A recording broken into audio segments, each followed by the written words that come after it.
Hello and welcome to the next video of my ADE Hall of Fame series, where we're going to cover the people that were voted into the Hall of Fame of our Discord for LOL Esports. If you'd like to participate in the voting, the third class voting is going on right now. If you watch this many months from now, obviously that will be over. But as of the time that this is going up, the third class voting has begun. To be eligible, a player must be retired for 2 years. I am the one who makes the ballot, and then the Discord votes on it. On the Bangy video, we had a couple people that wanted me to post the voting results. There aren't many people voting, which makes this a bit of a farce in some ways. But I prefer this over just doing it myself, because I have figured out who the best players of all time, in my opinion, are based on stats, because I use stats to determine things like this. And that number, 355.19, would be one of the highest. So Bang would be in the Hall of Fame either way. And I could just do it that way, where I pick I don't even pick. I take the top players in Hall of Fame points and just put them through, regardless of what people's opinions about the player are. But I figured we'd add a little bit of opinion. So if you are not on the Discord and you want to participate, you can. If you choose to not join the Discord, if you choose to not participate, then you're choosing to, I don't know, why have an opinion about a result that you could have influenced? I just think it's silly. So we've had Marin, we've had Bangy, and today's Bang. Had another person say we have a little T1 bias. I know my Discord has more T1 haters than T1 fans. I know that for a fact. So there is no bias there. We have T1 haters voting for T1 players because to do the voting, you have to have integrity. Keep in mind, so if you want to join the Discord, you have to have integrity. And I'm not saying that to think that these players aren't the best, or having an argument isn't having integrity, but that they, despite being a T1 hater, still voted in T1 players. And I think that's important, and that says a lot about them and their character. So, now, Bang. Started his career at 17 years old, played 9 seasons. Very great career. One of the best AD carries of all time. I wouldn't put him in the big, 3 or whatever, but I think he's easily in the top several. And a lot of them still play, so he's going to be ahead of them. He played from 2013 to 2021. His Hall of Fame numbers, point total was 355.19. So you think of Marin, who had 134, a lot more for Bang, right? His most played champions were Ezreal, Sivir, and Ashe. Ezreal, third most Ezreal games all time. Sivir, fourth. Ashe, sixth. These are based off of Leaguepedia. Some of these stats are Games of Legends, some are Leaguepedia, but the champion stuff is Leaguepedia based. Those 3 champions account for 34% of his games played, so played a lot of different champions. Highest win rate in his career, Corki was the best at 87%. I picked champions where they played at least double digits or so. His 87% win rate on Corki is best all time in the AD carry role. Twitch was his second best at 76%, which was second all time. And then Kalista, fourth all time at 72%. So those were his 3 highest win rate champs. Now his best KDA champs, Ezreal 7.48 was fourth. Corki 702 fourth. Kalista 684 second. So a great KDA player, and we'll go through that in these stats. Some of the highest KDA numbers we'll probably ever see. I think we have to take that for what it is. He was very, very good at keeping himself alive. And had, towards the end of his career, he had some mental health things going on, in my opinion, based on the rumors we've heard and the stories that have been told. But in his early time in his career, he was exceptional. You know, you think of Pays right now at 17 years old, coming in, taking the world by storm. Bang was 17 when he started with Najin Shield. In 2013 winter, played 12 games, 3.54 KDA. He would then join Xenix Blast for 2013 summer. 6 games played, 318 KDA, 772 CS per minute. That only accounted for roughly 1.33 of the Hall of Fame points. In 2018, he would join At 18 years old, he would join SKT in 2014. Playing in winter, he had a 10.67 KDA, which ranked first in the region at 80 carries, 756 CS per minute. However, in spring and summer, he would struggle a lot more. In spring, in 7 games, a 288 KDA, which is nearly 8 less than the other KDA, which is crazy. 785 CS per minute. And then in summer, he played 19 games, 3.2 KDA, 772 CS per minute. Obviously, this was a different time. That's why the CS numbers are so low. Had a 461 Hall of Fame score for his 2014 season. At 19 years old is when the winning really began for Bang and SKT as well. Obviously, Bangy and Marin were on this 2015 team. In spring, in 10 games in preseason, he had an 8.4 KDA, 8.34 CS per minute, 66 KP. He followed that up in 32 games, would have the second best KDA out of 80 carries in the LCK, 642. Best CS per minute at 878. Had a 69.7 KP, 23.8 gold share. In the playoffs, he would continue to dominate as they won, being able to earn a slot at MSI.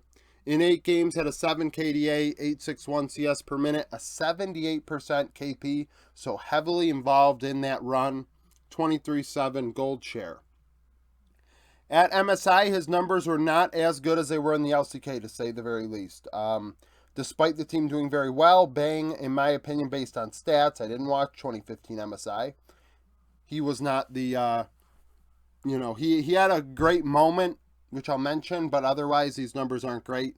3.4 KDA, 776 CS per minute, which is almost 1. It's actually over 1 CS per minute less than he had in LCK regular season. 64.3 KP, 566 damage per minute, 26.1 damage share, which was second in the tournament for 80 carries. 23.1 gold share, would have a pentakill at the tournament, one of 2 pentakills in his career in the seasons and splits I'm covering here. After 2015 MSI, he would return in summer and win.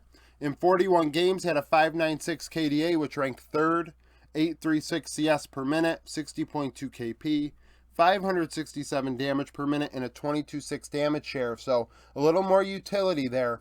Not as much gold. Faker, Marin, Bangy getting more gold in that split versus the split prior where he had 1% higher gold share, which is a big difference. You're looking at a game with 90, that's a big difference in gold.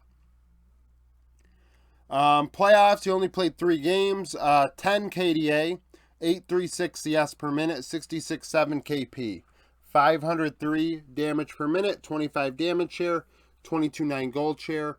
At Worlds 2015, this KDA, I didn't double check to see if anybody's come close, but this KDA is absolutely disgusting.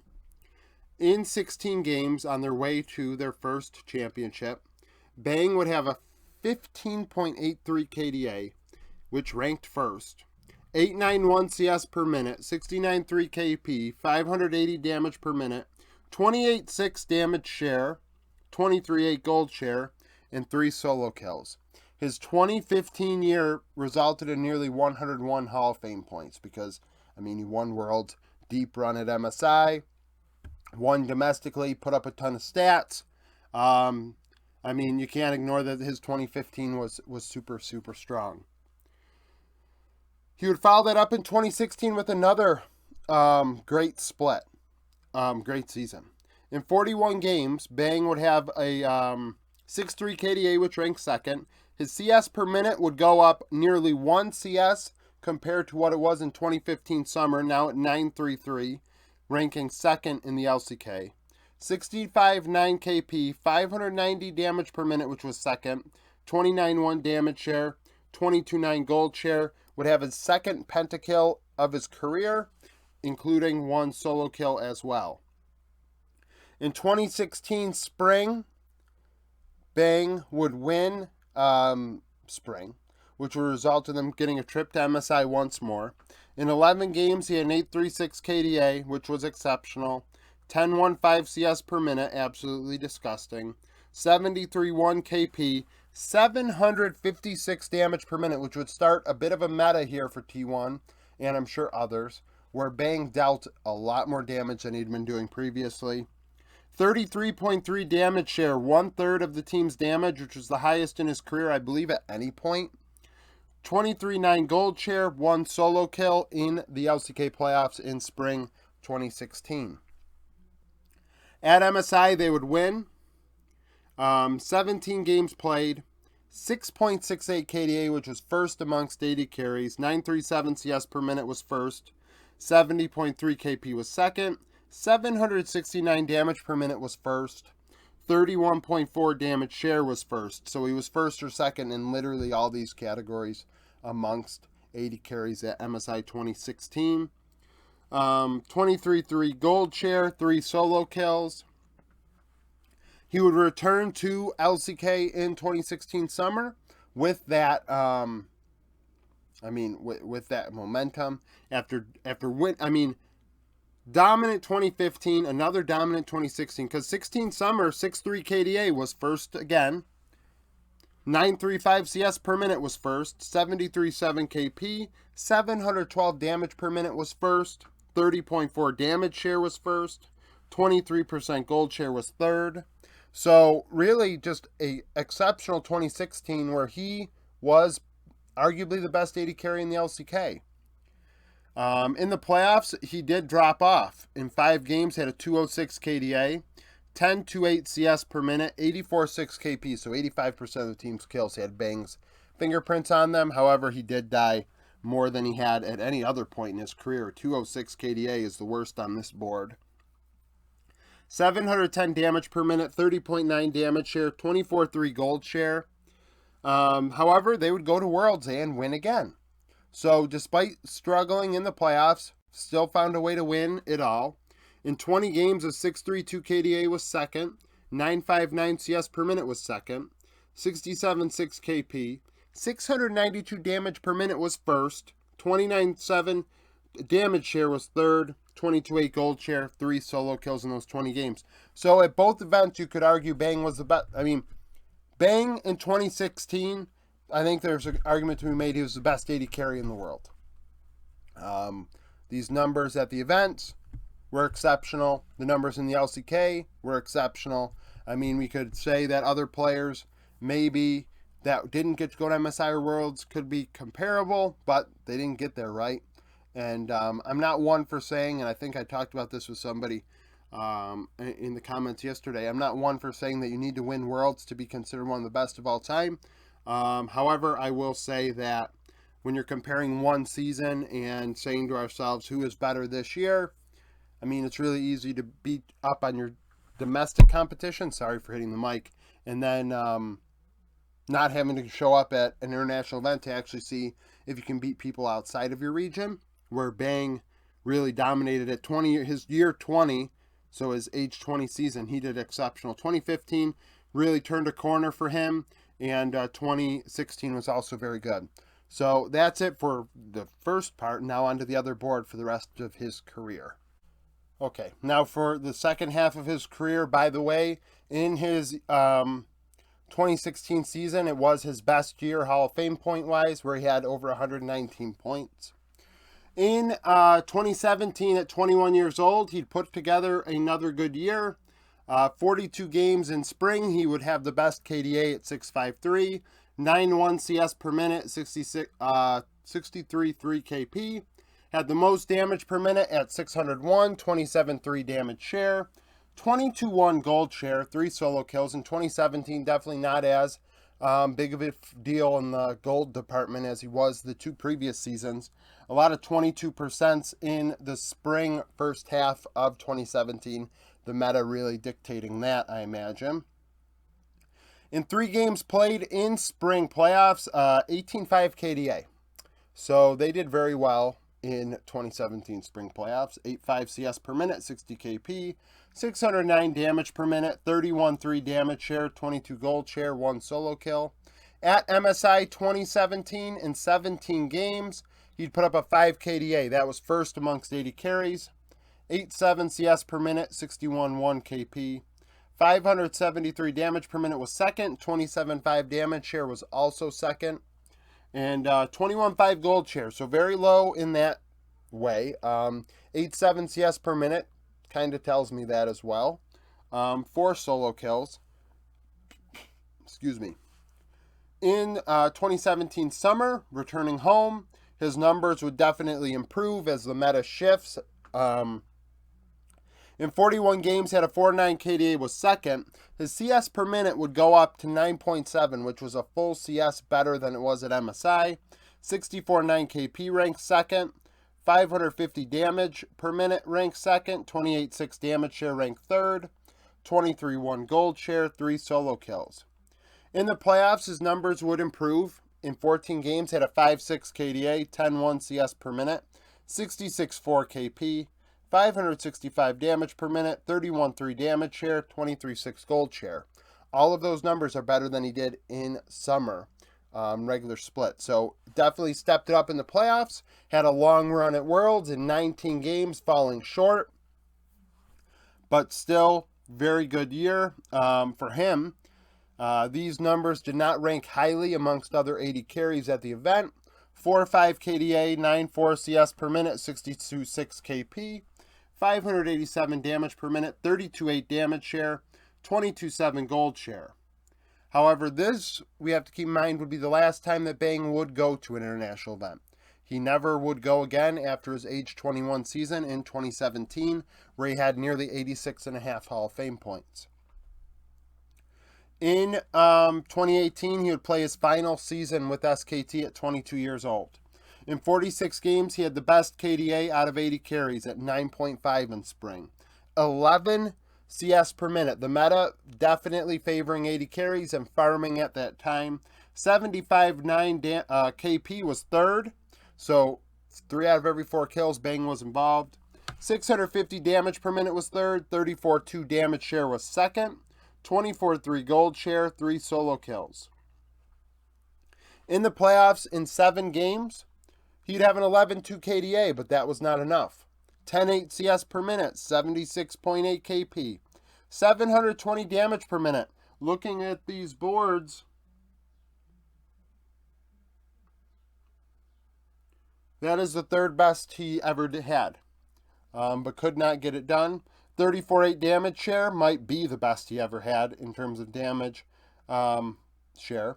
25.3 gold share, that looks to be the most as well. So in 2018 spring playoffs, Bang was relied on more than he'd ever been before. He didn't die a lot. He dealt a shit ton of damage, frankly, and had a lot of gold. But they couldn't get over the hump. In 2018 summer, he'd play 41 games, 4.9 KDA, 9.7 CS per minute, 67.8 KP, 566 damage per minute, 32.5 damage share was second. The damage per minute was third, and 23.3 gold share. So once again, dealing more damage than most other LCK AD carries. Just 1 second.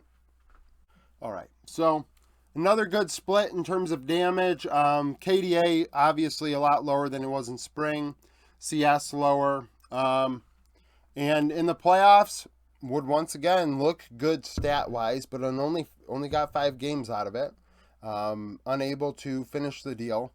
11 KDA, 10.3 CS per minute, 67.8 KP. Very passive, and this kind of started a downward spiral for Bang in terms of being passive and not dealing a lot of damage. I mean, he had 720 damage per minute in 2018 spring playoffs, but in 2018 summer, 444. So nearly 300 DPM less. 30.9 damage share, 24.5 gold share. And this would be the end of his time with SKT. He had 18.33 Hall of Fame points. Now, unlike Bangy before him, he would not retire right after that or one split later. He would play a few more years. He would go to the LCS in 2019 and join 100 Thieves.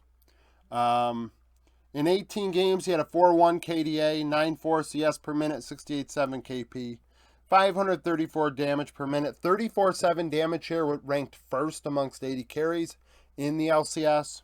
24.1 gold share, would have 4 solo kills. In 2019 summer, it would be another split where he did not get to the postseason. A 5 KDA was third, a 9.2 CS per minute, 77.8 KP was first amongst 80 carries, so trying his hardest to be involved. 534 damage share again. 534 damage per minute again. 31.3 damage share was first.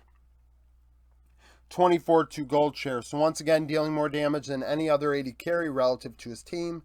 But Bang could not get to the postseason, only having 14.05 Hall of Fame points that year.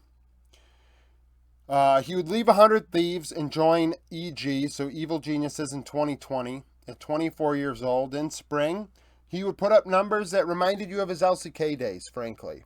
19 games, had a 9.1 KDA, was second. 8.8 CS per minute, 67.4 KP. 575 damage per minute. That was the most since we had seen him in the LCK in 2018. 30.7 damage share was second. 24.1 gold share, 5 solo kills in 19 games, and this was good enough to get him in the playoffs. And in 12 games, he struggled. A 2.7 KDA, that's one of the worst he's had in a split or in a playoff or at an international event in his career.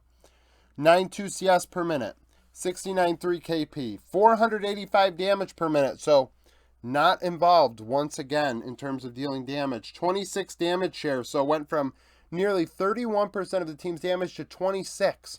Went from a primary to a secondary carry. 24.7 gold share, still with the most gold though, which is, an issue when you think about it. You don't want a player getting the most gold but not dealing the most damage. 2020 summer, in 18 games he had a 3.5 KDA, 9.4 CS per minute, 59.3 KP, so his least involved split of his career, 59% KP. 573 damage per minute was second, so still found a way to deal more damage than literally everybody but 180 carry in North America. 30.2 damage share, 23.6 gold share. Once again, being able to go to the playoffs but struggling. In 11 games, had a 3.9 KDA, 8.3 CS per minute. Keep in mind, Senna was involved in this. 63.6 KP, 485 damage per minute, 24 damage share, 22 gold share. So once he got to North America, for the most part, everything had been dropping off since, in my opinion, 2018 summer playoffs started the downward trend for Bang. We had 2020 spring, which looked very good for him, but outside of that, he just never really was the same. At 25 years old, he would return to the LCK to play with the Afrika Freaks in 2021. He would only play one split in spring and play 42 games. He had a 3.2 KDA, 8.8 CS per minute, 57.7 KP, which ended up being the lowest of his career. So very passive, not involved.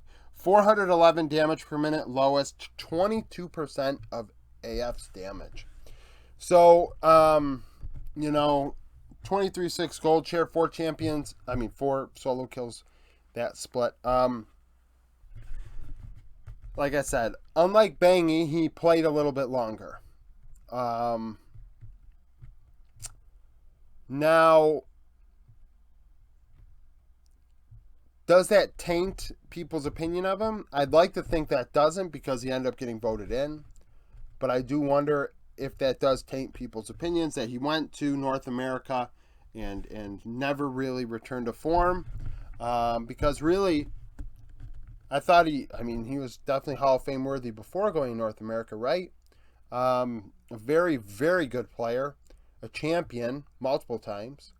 One of the best in the world multiple years. Just a great player that you wonder maybe if like there had been more help for him in terms of his mental state and things like that. If maybe these numbers are better, maybe these results are better.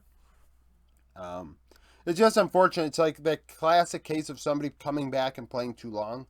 Instead of retiring, trying to go another year. And look at Tom Brady this past year, right, in the NFL. Just a guy that was a shell of his former self, and he played 1 year too long.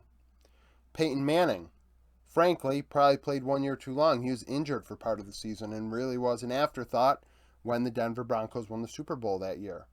Luckily for him, he goes out as a Super Bowl champion that year, but really he was not the same Peyton Manning. And, a lot of great players do this. In League of Legends, we probably see it. I think we're going to see it with Faker, personally. I think that there is a drop-off, and in the end, he'll play until he's earned this, but he's going to play until he's literally probably going to have to personally say, I'm not good enough anymore. And everyone else is going to be seeing and saying, you're not good enough anymore before he realizes that, I think. So, Bang's kind of in that boat. This year was not good. I mean, like I said, he had a renaissance, a second wind at 24 years old in 2020 spring with EG, but otherwise just really never was the same once he left SKT, which, I mean, SKT was a dynasty, right? People either love or hate T1 because of the fact that they were great when kids started watching League of Legends and people bandwagon on the best team when they start. Or it's people that literally have envy for a team that did really well early on and don't like that they did so well early on, and I don't know, just are jealous or something. It's kind of like the New York Yankee, Montreal Canadiens syndrome, New England Patriots syndrome recently. People just get upset about a team that's really, really good. It just is what it is. So comment down below with your opinions on Bang. If you want to vote, join the Discord. So that's that. Thank you for watching. If you liked the video, like it. Subscribe to the channel for daily League of Legends content. Follow me on Twitter. Join the Discord, like I said. Become a YouTube supporter, and I hope to see you again tomorrow.